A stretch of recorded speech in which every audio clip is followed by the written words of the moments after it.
આ તરફ ગુજરાતમાં કમોસમી વરસાદી વાતાવરણને કારણે અલગ અલગ એપીએમસી બંધ થઈ રહી છે, બંધ રહેવાની છે થોડા દિવસ. તેવામાં આવતીકાલે પણ બોટાદ એપીએમસી બંધ રહેશે. ચેરમેન મનનભાઈ માતરિયાએ તેની જાહેરાત કરી છે. કમોસમી વરસાદને કારણે અહીંયા તમામ જણસીની હરાજીનું કામકાજ બંધ રહેનાર છે તેવું બોટાદ એપીએમસી ચેરમેન તરફથી કહેવામાં આવ્યું. કમોસમી વરસાદની આગાહીને પગલે આ નિર્ણય લેવામાં આવ્યો છે.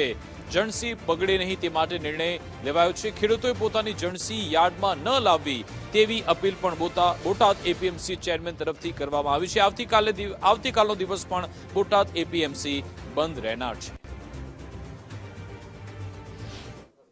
1/11/25 થી એપીએમસી ની હરાજીની કામગીરી શરૂ કરવા માટેની અગાઉ જાહેરાત કરવામાં આવેલ, પરંતુ હજી પણ હવામાન વિભાગની આગાહી હોય અને ખૂબ જ પ્રમાણમાં વરસાદ પડે એવી આગાહી હોય, જેને કારણે 1/11/25 થી બોટાદ માર્કેટિંગ યાર્ડનું કોઈ પણ કામકાજ હરાજીનું શરૂ થઈ શકે તેમ ન હોવાથી જ્યાં સુધી બીજી જાહેરાત ન કરવામાં આવે ત્યાં સુધી બોટાદ તથા બોટાદ આસપાસના જિલ્લામાંથી કપાસ તથા અન્ય જણસીઓ બોટાદમાં નહીં લાવવા માટે ખાસ ખેડૂત ભાઈઓને વિનંતી કરવામાં આવે છે.